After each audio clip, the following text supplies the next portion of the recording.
अरहम अरहम अरहम अरहम अरहम अरहम अरहम अरहम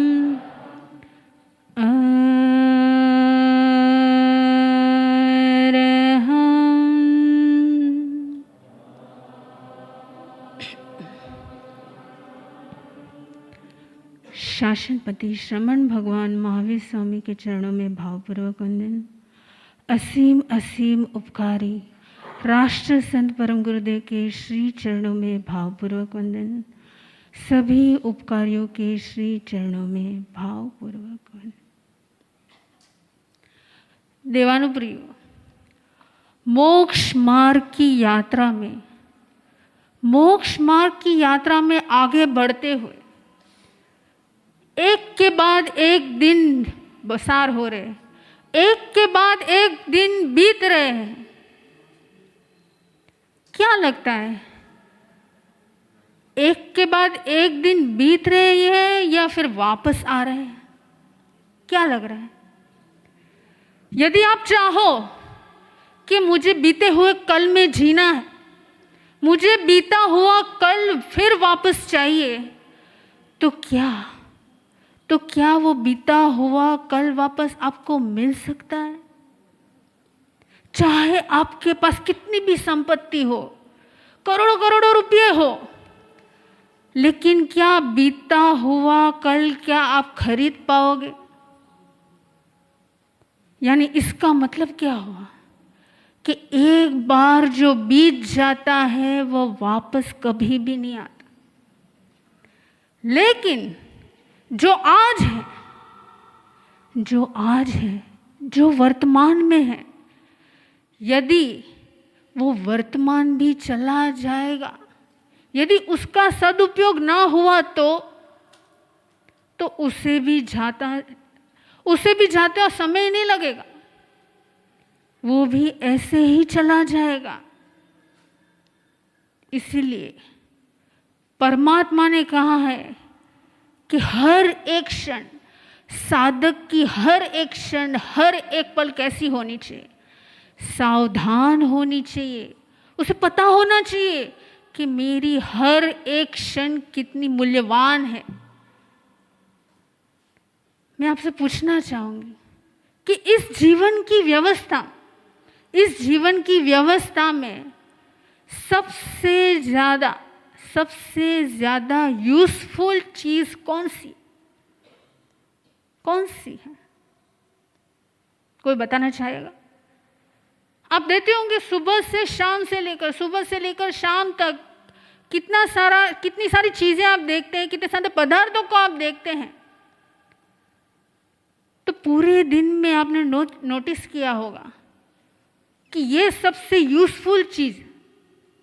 तो मैं आपसे पूछना चाहूंगी, ऐसी कौन सी चीज है जो सबसे ज्यादा यूजफुल अपनी जीवन की व्यवस्था में है? ध्रुवी दीदी, क्या है? टाइम, समय। और कोई बताना चाहेगा?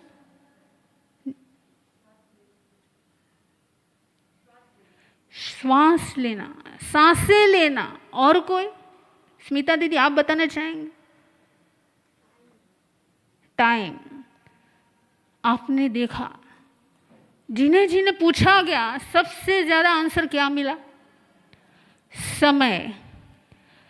लेकिन परमात्मा कहते हैं कि सबसे ज्यादा यूजफुल पूरे दिन में जो कोई चीज है तो वह है मन, वचन और काया।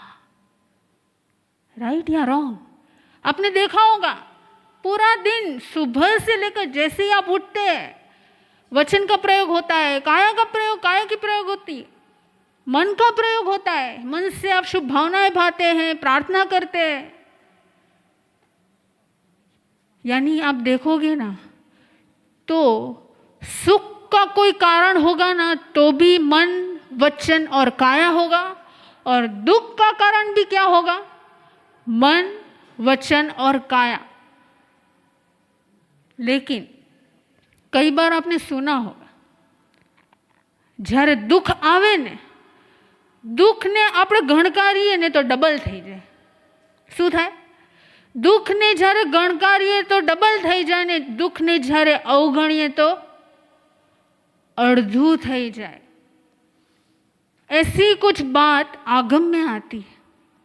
आगम ने प्रभु ने फरमाया है,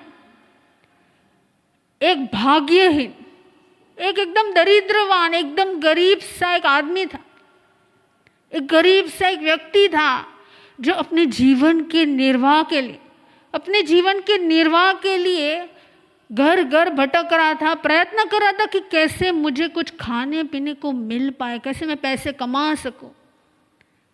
वैसे देखा जाए कई लोग दुनिया में ऐसे पूरा दिन कहाँ दौड़ते रहते हैं, किसके पीछे दौड़ते रहते हैं? पैसे कमाने के पीछे. मुझे कुछ मिल जाए, यदि कुछ पैसे मिल जाए तो मैं पूरे परिवार को, अपने घर के परिवारों को क्या खिला सकूं? कुछ खिला सकूं. यहाँ पर ये दरिद्रवान, ये गरीब इंसान क्या कर रहा है? इतना प्रयत्न कर रहा है कि वो अपना देश छोड़कर विदेश चला गया कि वहाँ पर शायद मुझे कुछ मिल सके.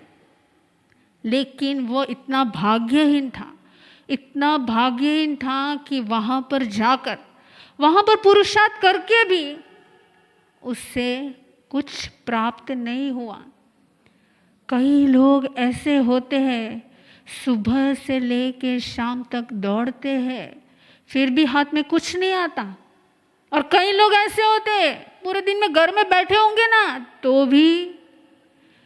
भी और यहाँ पर क्या हुआ? इतना प्रयत्न किया फिर भी उसके हाथ में कुछ नहीं लगा. अब एक दिन ऐसा हुआ कि चलते चलते रास्ते में एक मंदिर आया. आगम में कही हुई बात है. रास्ते में एक मंदिर आया, मंदिर में उसे रुक जाना पड़ा. मंदिर में उन्होंने देखा कि वहां पर एक विद्या पुरुष, एक सिद्ध पुरुष थे. सिद्ध पुरुष यानी क्या? विद्या पुरुष यानी क्या? जिनके पास अलग अलग तरह की विद्या होती है, जिनके पास अलग अलग तरह की विद्या होती है, उसे विद्या पुरुष कहते हैं. इस विद्या पुरुष के पास भी क्या था पता है? इस विद्या पुरुष के पास एक मैजिकल पॉट था. वास होता है ना, वास, एक मैजिकल वास था, पॉट था. अभी इस आदमी को पता चल गया कि इनके पास तो कुछ है जिससे मैं थोड़ा अमीर हो पाऊंगा, मुझे कुछ पैसे मिल पाएंगे. याद रखना, जहाँ पर लाभ होता है वहाँ पर व्यक्ति को लोभ आने ही लगता है. उसने देखा कि उनके पास मैजिकल पॉट था, तो क्या हुआ? वो उनकी सेवा करने लगा. दिन बीतते गए, वो उनकी सेवा करने लगा और उनकी सेवा से प्रसन्न होकर विद्या पुरुष ने क्या कहा? आपको 2 ऑप्शन दिए जा रहे हैं. क्या दिए जा रहे हैं? आपकी सेवा को देखकर 2 ऑप्शन दिए जाते हैं. या तो आप मैजिकल पॉट ले लीजिए, या तो ये मैजिकल पॉट कैसे बनाया जाए उसकी विद्या सीखें. मैं आपसे पूछना चाहूंगी, यदि रात का घोर अंधकार हो, घना अंधकार हो, 2-3 बजे हो, गहरी नींद में सोए हुए हो और अचानक आपकी आंख खुले और सामने अलादीन का चिराग आ जाए, जिन आ जाए और आपसे पूछे कि मांगो, आपको जो भी मांगना है मांग लो, क्या मांगोगे? क्या मांगोगे अनिला दीदी? कुछ नहीं?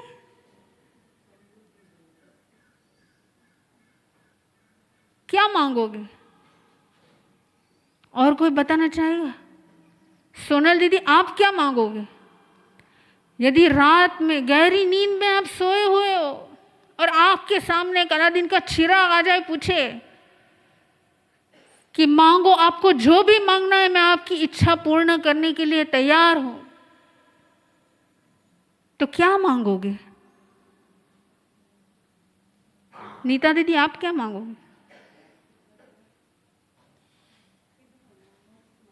मोक्ष मांगोगे। और कोई? जय भाई, आप क्या मांगोगे?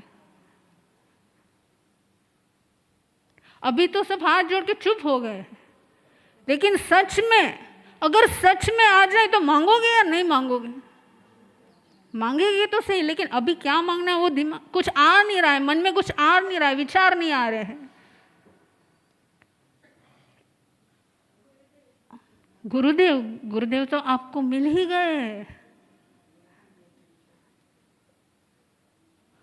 आपको क्या लगता है उस दारिद्र्यवान, उस भाग्यहीन आदमी ने क्या मांगा होगा? मैजिकल पॉट मांगा होगा या मैजिकल पॉट बनाने की विद्या मांगी होगी? अच्छा, उनकी जगह पर आप होते तो क्या मांगते? विद्या। लेकिन कई लोग ऐसे होते हैं जो हमेशा शॉर्टकट यूज करते। कई लोग ऐसे होते हैं कि शॉर्टकट यूज करते हैं कि जिसके कारण मुझे जल्दी प्राप्त हो जाए, क्योंकि इतने सालों से पुरुषार्थ कर रहा था, कुछ हाथों में लगा नहीं था। यदि मुझे मैजिकल पॉट तुरंत ही मिल जाएगा तो मुझे कुछ तो प्राप्त हो जाएगा। और यहां भी क्या होता है, उन्होंने क्या मांगा? उन्होंने मैजिकल पॉट बनाने की विद्या नहीं मांगी, लेकिन क्या मांगा? मैजिकल पॉट मांगा। याद रखना, ज्ञानी पुरुष वो होते हैं जो सत्य के राह पर चलते हैं, लेकिन अज्ञानी वह होता है जो तुरंत ही शॉर्टकट यूज करते हैं। उन्होंने क्या मांगा? मैजिकल पॉट ही मांग लिया, और इतना आसक्त हो गया, क्योंकि मैजिकल पॉट में क्या था? जो भी मांगो, आप जो भी मांगो आपको तुरंत ही प्राप्त हो सकता है। यानी उन्हें जो भी लगता था कि मुझे ये चाहिए, मुझे वो चाहिए, हर इच्छा वो पूर्ण करने लगा। वो खुश होगा या नहीं होगा? सुखी होगा या दुखी होगा?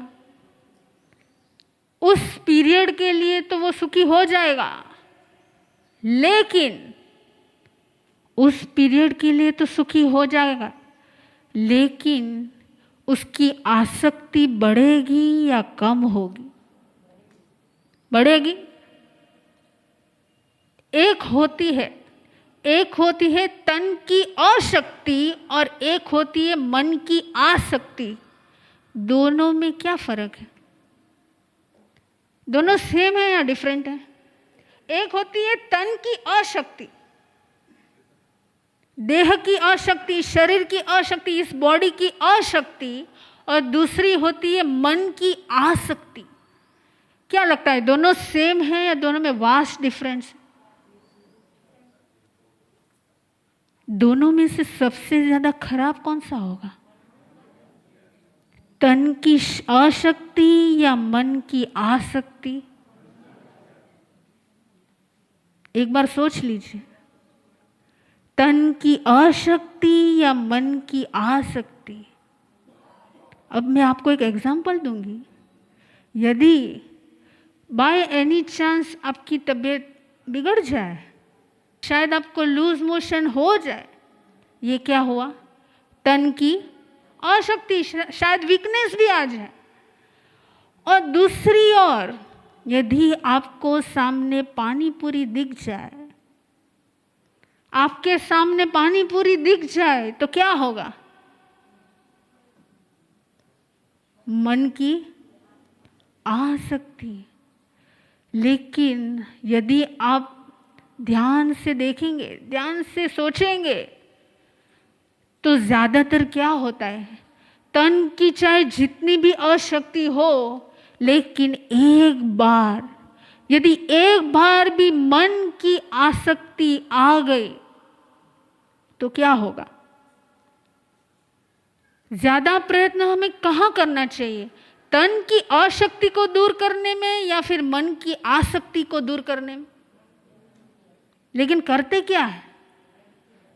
ज़्यादातर करते क्या है? मुझे वीकनेस हो रही है, सुबह से सिर्फ पानी ही पिया है, पता नहीं कब प्रवचन कब खत्म होगा, मुझे भूख लगी है। ये क्या होगी? तन की अशक्ति और मन की आसक्ति। चाहे जो भी हो जाए, मुझे अभी के अभी ये चाहिए। कई बार होता है कि एक बार मन में ठान लिया जाए कि मुझे अभी के अभी ये चाहिए, तो क्या होता है? फिर आप मन की सुनोगे या तन की सुनोगे? किसकी सुनते? नीता दीदी, जब तक आपने आइंबिल की आराधना शुरू नहीं की थी, तब तक मन की आसक्ति थी या नहीं थी? थी, क्योंकि ये स्वाभाविक नेचर हो गया। क्योंकि जो जैसे मानो कि हमने खाना खा भी लिया हो, भर पेट खाना खा भी लिया हो, लेकिन कोई मनगमती अपनी इच्छा कुछ अच्छी लगे वैसी कोई आइटम आ जाए, कोई चीज़ आ जाए, तो भूख लगेगी या नहीं लगेगी? तो इसे क्या कहते हैं? मन की आसक्ति। भगवान कहते हैं तन की अशक्ति से ज़्यादा भी मन की आसक्ति सबसे ज़्यादा भयंकर। क्या कहा भगवान ने? तन की अशक्ति से भी ज़्यादा मन की आसक्ति सबसे ज़्यादा भयंकर है, जो हमें दुर्गति की ओर ले जाते। मन की आसक्ति में हम आसक्त तो हो जाते हैं, लेकिन भविष्य में, फ्यूचर में उसका परिणाम क्या होगा वो कभी नहीं सोचते। यहाँ पर हमारी आगम की बात चल रही थी, वो मन से आसक्त हो गया। किसमें? मैजिकल पॉट में से जो भी मिलता था उसमें आसक्त हो गया। एक दिन ऐसा हुआ कि उन्होंने मद्यपान ग्रहण किया और मद्यपान में इतना उन्नत हो गए, इतना नृत्य करने लगे कि वो मैजिकल पॉट को सिर पर लेकर नाचने लगे, सिर पर लेकर नृत्य करने लगे। जैसे ही मैंने कहा ना, सब लोगों ने ऐसे किया। सभी को पता है कि कोई आदमी यदि मद्यपान ग्रहण किया हो, वो अपने होश में होगा या नहीं होगा? वो अपने होश गंवा बैठता है और तुरंत ही क्या होता है? वो मैजिकल पॉट सीधा नीचे गिर जाता है। अब क्या होगा? कितना पश्चाताप होगा? यदि सोचने जैसी बात यह है, यदि उन्होंने मैजिकल पॉट की जगह पर मैजिकल पॉट सीखने की विद्या ली होती तो क्या होता? तो क्या उन्हें पश्चाताप करना पड़ता? नहीं। याद रखना, ज्ञानी पुरुष को कभी भी कोई विकल्प नहीं आता, लेकिन अज्ञानी वही होता है जिन्हें विकल्प आए बगैर रहता ही नहीं। अज्ञानी को कभी भी विकल्प आए बिना रहता ही नहीं है। हमेशा वही सोचते हैं कि मैं ये करूं या वो करूं। शिविर में जाना है, लेकिन जाओ या ना जाओ। एक बार तो जाकर आई, दूसरी बार जाओ या ना जाओ। विकल्प किन्हें आता है? ज्ञानी पुरुषों को कभी विकल्प नहीं आते हैं। यहाँ पर क्या हुआ? उन्हें विकल्प आया कि मैं मैजिकल पॉट ले लूँ, ना ही कि विद्या सीखूं। इसलिए पहले वो जहाँ पर था, अब वापस क्या हो गया? वापस दरिद्र होगा, वापस भाग्यहीन होगा। जितना उसे मिला था वो भी उसे गंवाना पड़ा। इस आगम की जो हमने बात सुनी, इससे क्या बोध होता है? कि तन की अशक्ति से ज्यादा मन की आसक्ति ज्यादा भयंकर है। इस मन की आसक्ति से जितना हम दूर रहे, जितना उसे दूर करने का प्रयत्न करेंगे, उतना ही हमारे मन में समाधि का भाव आएगा।